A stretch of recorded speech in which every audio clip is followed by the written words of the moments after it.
What if I told you one of the most common foods in your kitchen was once labeled a deadly poison for 2 entire centuries? Picture Europe in the 1500s. The tomato arrives from the Americas. It's a strange, shiny red fruit. And people are terrified of it. For the next 200 years, most of Europe avoids the tomato like the plague. They called it the poison apple, and the reason seemed solid at the time.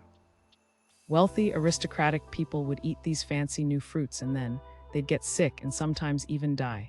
The conclusion was obvious: the tomato was toxic, but the real killer was hiding in plain sight, and it wasn't the fruit. You see, the wealthy ate off expensive pewter plates. Pewter had a high lead content. Tomatoes are highly acidic. When that acidic tomato juice sat on that lead-rich pewter, it essentially leached the lead right out of the plate and into the food. People weren't dying of tomato poisoning, they were dying of slow, agonizing lead poisoning. The tomato was just the unfortunate acidic messenger. Meanwhile, poorer people who ate off wooden plates could eat tomatoes with no ill effects. But the myth of the poison apple was so powerful, so ingrained, that it persisted for generations.